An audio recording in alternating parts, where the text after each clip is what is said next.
Bhadrachalam Lions club 2026-27 సంవత్సరానికి నూతన అధ్యక్షురాలుగా పానుగంటి సమత ఎన్నికయ్యారు. పట్నంలోని చిన్న జియర్ మఠంలో జరిగిన కార్యక్రమంలో ఆమె బాధ్యతలు చేపట్టారు. ఈ కార్యక్రమానికి భద్రాచలం గ్రామ సర్పంచ్ పూనం కృష్ణ ముఖ్య అతిథిగా హాజరయ్యారు. మాజీ అధ్యక్షురాలు పిన్నింటి కమలకుమారి ఈ కార్యక్రమానికి అధ్యక్షత వహించారు. డిస్టిక్ చైర్పర్సన్, సీనియర్ లయన్స్ సభ్యులు డాక్టర్ ఎడవల్లి కృష్ణ నూతన కమిటీ ఇచ్చే బాధ్యతలు చేపట్టే కార్యక్రమాన్ని నిర్వహించారు. మాజీ ఆర్సీ లయన్ పల్లింటి దేశప్ప నూతన సభ్యులచే ప్రమాణం చేయించారు. ఈ సందర్భంగా ముఖ్య అతిథిగా విచ్చేసిన సర్పంచ్ కృష్ణ మాట్లాడుతూ లయన్స్ క్లబ్ సేవలు అనిర్మించనీయమని అన్నారు. ఎందరో పేదలకు విద్య, వైద్యం, పర్యావరణ పరిరక్షణ సంబంధిత అంశాలపై కార్యక్రమాలు చేపట్టారని కొనియాడారు. అనంతరం లయన్స్ సమత మాట్లాడుతూ 32 మంది అధ్యక్షులు చూపించిన బాటలో నడిచి లయన్స్ క్లబ్ భద్రాచలం ముందుండేలా తామందరూ కలిసి కృషి చేస్తామని తెలిపారు. ఈ కార్యక్రమంలో లయన్స్ క్లబ్ సభ్యులు, మాజీ అధ్యక్షులు Adusumilli Jagadish, doctor S L Kantharao, Parimi Somasekhar, Harichandra Naik, Rangareddy, zone chairman Venkatreddy, region chairman S K T Ramu, మాజీ జోన్ చైర్మన్ కురిచేటి శ్రీనివాస్, పెద్ద సంఖ్యలో లయన్స్ క్లబ్ సభ్యులు, బంధుమిత్రులు హాజరై నూతన కమిటీకి సన్మానం గావించారు.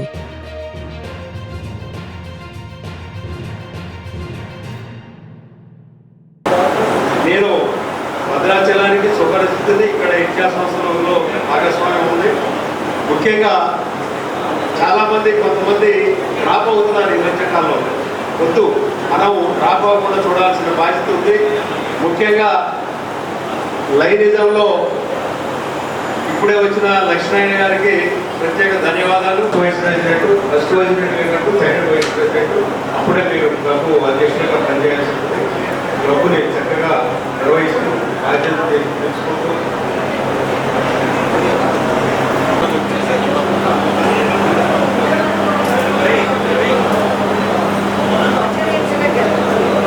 అండ్ నా ఎక్స్పీరియన్స్ యాజ్ ప్రెసిడెంట్, దీనికి ఫస్ట్ కమల్ కుమారి గారు నాకు కాల్ చేసి నెక్స్ట్ ఇయర్ మీరు ప్రెసిడెంట్గా ఉండాలి అని చెప్పినప్పుడు ఫస్ట్ నేను అస్సలు ఒప్పుకోలేదు. ఫస్ట్ నాకు వచ్చిన ఫీలింగ్ ఏంటంటే టెన్షన్ అండ్ భయపడ్డాను. నేను చేయగలనా, నా వల్ల అవుతుందా, అది ఇది ఏదేదో డౌట్లు వచ్చేసాయి. నేను చేయలేనండి అని చెప్పాను. నేను చేసేది ఏంటి, లయన్స్ క్లబ్ అనేది ఒక కలెక్టివ్, ఒక క్లబ్, ఒక ఆర్గనైజేషన్. ఇంతమంది పెద్దవాళ్ళు ఉన్నారు, ఇంతమంది ఎక్స్పీరియన్స్డ్ ఉన్నారు, and there are so many youngsters in the pipeline. ఇంతమంది ఉన్నప్పుడు నేను చేయలేకపోవడం ఏంటి, నేను ఒక్కదాన్ని చేయట్లేదు, ఇది అందరూ చేస్తారు అని అనుకుంటున్నప్పుడు కరెక్ట్గా టీవీ పెడితే ఒక ప్రోగ్రామ్ వచ్చింది. దాంట్లో ఆ ప్రోగ్రామ్ ఏంటి అని అంటే మైగ్రేటరీ బర్డ్స్, వలస వెళ్ళే పక్షుల గురించి ఆ ప్రోగ్రామ్. కొన్ని బర్డ్స్ ఆర్కిటిక్ నుంచి అంటార్కిటిక్ కొన్ని థౌజండ్స్ ఆఫ్ కిలోమీటర్స్ ట్రావెల్ చేస్తాయి. ట్రావెల్ చేయాలంటే అవి ఆగకుండా కొన్ని రోజుల పాటు గాల్లో ఎగురుతూనే ఉంటాయి. స్కూల్లో వర్క్ రన్ చేస్తున్నాను. దానికి మేము ప్రతి సంవత్సరం యాన్యువల్ అకాడమిక్ ప్లాన్ అనేది చేస్తాం. సంవత్సరానికి సరిపడ్డు అకాడమిక్ ప్లాన్. ఎప్పుడు ఏం చేయాలి అనేది అప్పటికప్పుడు వెతుక్కోవడం ఉండదు. దానికి ఒక ఇయర్ మొత్తానికి ప్లాన్ ముందే ఉంటుంది. Exactly the same way Lions club కూడా అలాగే నడపాలి అనేది నాకు ట్రైనింగ్లో అక్కడ పెద్దలు చెప్పారు. దీనికి ఒక యాన్యువల్ క్యాలెండర్ ఉంటుంది. ఈ క్యాలెండర్ ప్రకారం ప్రోగ్రామ్స్ని ప్లాన్ చేయాలి, రీసోర్సెస్ చూసుకోవాలి, men, material, place, everything we need to plan. And executive committee ఉంటుంది, పర్మిషన్ తీసుకోవాలి, వాళ్ళందరికీ చెప్పాలి, ప్రోగ్రామ్ కండక్ట్ చేయాలి. దెన్ ఇంటర్నేషనల్ ఆర్గనైజేషన్ కాబట్టి రిపోర్ట్ బ్యాక్ అనేది కూడా చాలా చాలా ఇంపార్టెంట్. దీన్నంతా ముందుకు పంపించాలి. ఈ యొక్క లయన్స్ క్లబ్ ఆఫ్ భద్రాచలం ఇంతింతాయి వడ్డింతాయి అన్నట్టు ప్రతి సంవత్సరం ఒక కనీసం 8 మంది పెరుగుతున్నారు. 36 సంవత్సరాల సుదీర్ఘ ప్రయాణంలో ఎన్నో రకాల కార్యక్రమాలు చేసుకుంటూ వస్తున్నాము. భద్రాచలం లయన్స్ క్లబ్ గత సంవత్సరంలో లయన్స్ క్లబ్ ఆఫ్ జటాయు, అలాగే lions club of Srirama, lions club of Sangeetha, సంపత్తి 3 క్లబ్లు ఇచ్చాము. నా జోన్ పరిధిలో 5 క్లబ్లు ఉన్నాయి. శ్రీనివాస్ గారి టైంలో 3 క్లబ్లు ఉన్నాయి. నా టైంకి వచ్చేసరికి క్లబ్బుల సంఖ్య పెరగడం వల్ల చెన్నలో ఒకటి, భద్రాచలం టౌన్లో 4 క్లబ్లు, మొత్తం కలిపి 5 క్లబ్లు నా పరిధిలో ఉన్నాయి.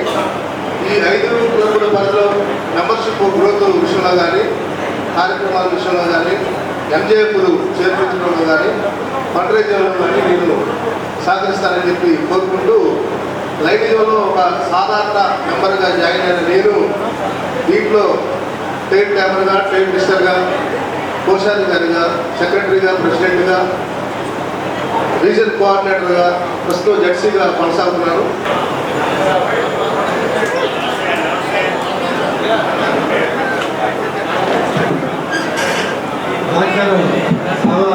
లక్ష్మీనారాయణ గారు, కాంతల గారు, ఉత్సాహంతో కంపల్సరీ దాన్ని సామ్రాజ్యం గారు సంస్థని ఆస్వాదిస్తూ కొండిచెట్టు గుర్తి గారు, భారత ప్రెసిడెంట్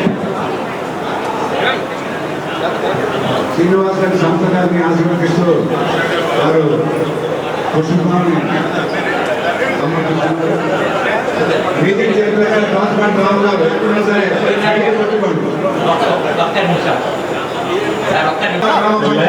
ప్రమాణ స్పీకర్ నూతన అధ్యక్షులుగా ఇక్కడ సమతా శ్రీనివాస్ గారికి, ఈ కార్యక్రమానికి చేసినటువంటి ఆదరైనటువంటి ఎందరో మహానుభావులు అందరికీ నమస్కారం. ఒక భద్రాచలంలో 34 సంవత్సరాలు ఈ లయన్స్ క్లబ్ ఏర్పడి ప్రాంతాల్లో ఇంతింతాయి అంతంతాయి ఇది సహాయం చేసేటువంటి గుణవంతులు భద్రాచలంలో చాలామంది ఉన్నారు. 1917లో అమెరికాలో షికాగో నగరంలో ఏర్పడినటువంటి వ్యాపారవేత్తలు ఆనాడు వ్యాపారవేత్తలు వ్యాపారాలకి కాకుండా ఒక పేదవారికి ఒక సేవ చేసేటువంటి ఇది కూడా అవసరమని ఆనాడు స్థాపించడం జరిగింది.